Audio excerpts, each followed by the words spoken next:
On arrive maintenant à la correction de la question numéro 4, qui a trait au calcul de la fonction de transfert en boucle fermée sur la MCC. Mais avant de corriger la question numéro 4, petit rappel de cours. Sur un schéma bloc avec une chaîne directe, une boucle de retour et un comparateur, lorsqu'on souhaite calculer la fonction de transfert en boucle fermée, on utilise la formule de Black. Alors la formule de Black, elle dit que la fonction de transfert en boucle fermée, qui est égale à la sortie sur l'entrée, est égale à la chaîne directe sur 1 plus la chaîne directe fois le retour. Et cette fonction de transfert en boucle fermée, cette FTBF, eh bien, donne un schéma bloc équivalent au premier, avec une entrée, la fonction de transfert en boucle fermée, et la sortie. On va maintenant appliquer la formule de Black à l'exercice. Alors, ici, la chaîne directe, c'est les blocs que j'ai encadrés en rouge. Je vous rappelle que la chaîne directe est l'ensemble des blocs situés entre le comparateur et la sortie. Et la chaîne de retour, eh bien, c'est les blocs qui permettent de passer de la sortie jusqu'au comparateur, dans le sens inverse. Ici, c'est les blocs que j'ai entourés en bleu.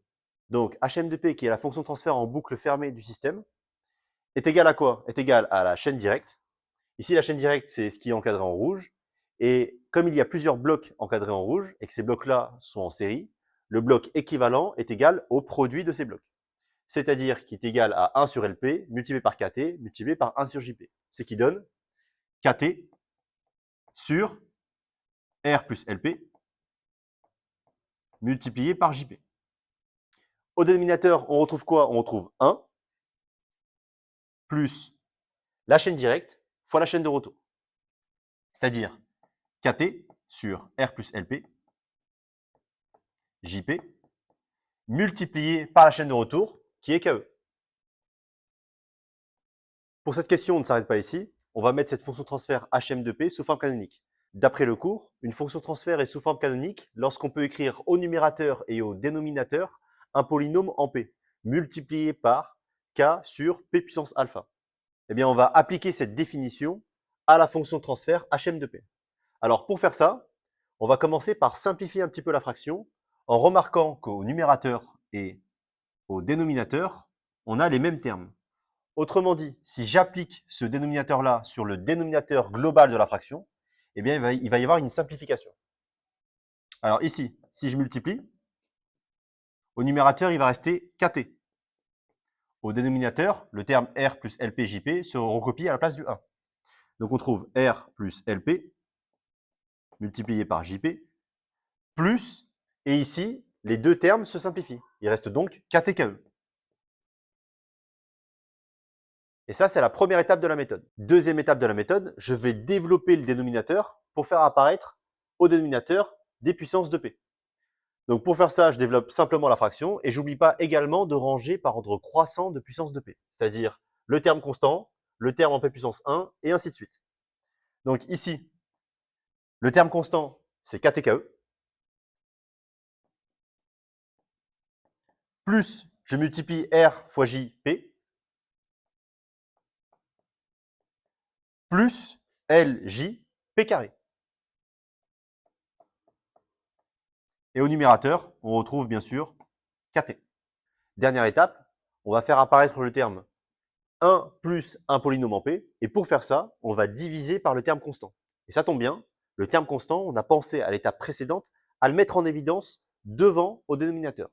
Donc en multipliant par 1 sur KTKE, au numérateur et au dénominateur, eh bien je vais simplifier ce terme KTKE et je vais faire apparaître le terme 1 plus, et également je conserve l'intégrité de la fraction. C'est parti. J'obtiens donc au numérateur KT multiplié par 1 sur KTKE, qui donne simplement 1 sur KE.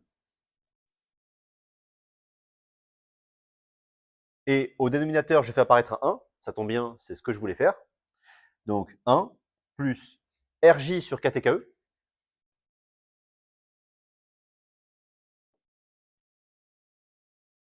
P plus LJ sur KTKE, P carré.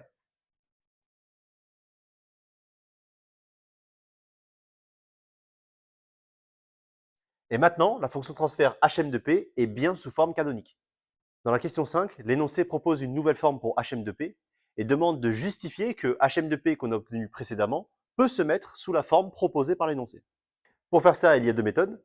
Vous pouvez partir de l'ancienne expression de HM de P et essayer de trouver la nouvelle suggérée par l'énoncé, ou alors, et là c'est plus malin de le faire, partir de la nouvelle expression développer et identifier l'ancienne. Eh bien, c'est ce qu'on va faire. Alors, je développe. J'obtiens au numérateur B0. Au dénominateur, j'obtiens 1 fois 1, plus 1 fois taux OP, plus taux MP fois 1, taux OMP. Et enfin, taux OMP fois taux EP qui donne taux OM, taux E, P carré.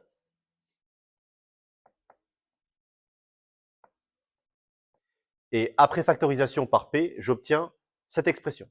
Et je vais maintenant remplacer taux OM et taux E par l'expression fournie dans l'énoncé. Alors ici, j'ai toujours B0, que je vais identifier par la suite, sur 1 plus taux E vaut L sur R.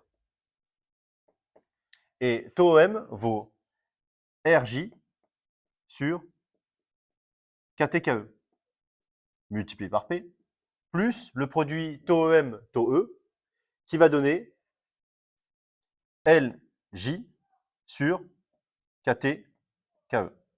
P carré, bien sûr. Et arrivé à cette étape, je vais identifier les formes de HM de P. Puisque rappelez-vous que ces deux expressions, donc celle que je viens d'obtenir et la précédente obtenue à la question numéro 4, sont les mêmes, sont deux formes différentes de HM de P. Elles sont donc égales. Donc par identification, je peux dire que le numérateur est égal au numérateur et que le dénominateur est égal au dénominateur. Eh bien, écrivons-le. B0 est égal à 1 sur KE.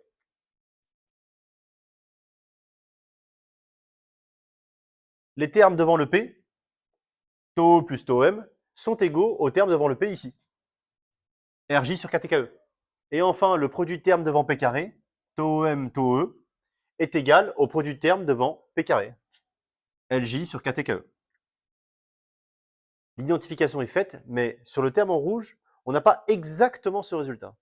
Alors si on écrit taux E plus taux M, d'après l'énoncé, on a L sur R plus RJ sur KTKE. Et ces deux expressions-là ne sont pas égales. Alors, elles ne sont pas égales, mais elles sont presque égales. Vous voyez que la différence qu'il y a entre l'expression identifiée précédemment en rouge et l'expression que je viens d'écrire grâce aux données de l'énoncé, eh bien, la seule différence, c'est le terme L sur R. Mais ici, il y a une addition. Et cette addition-là, elle doit nous mettre sur la piste de ce terme-là est prépondérant devant celui-ci. Alors, on va le vérifier. On va faire une application numérique pour vérifier que le terme RJ sur KTKE est très grand devant le terme L sur R. En faisant l'application numérique, on trouve que taux OM qui vaut RJ sur KTKE est égal à 2,29 secondes. Et de la même manière, taux E est égal à 2,9 millisecondes. Quand on compare l'ordre de grandeur de ces deux valeurs numériques, on se rend compte que taux OM est très grand devant taux E.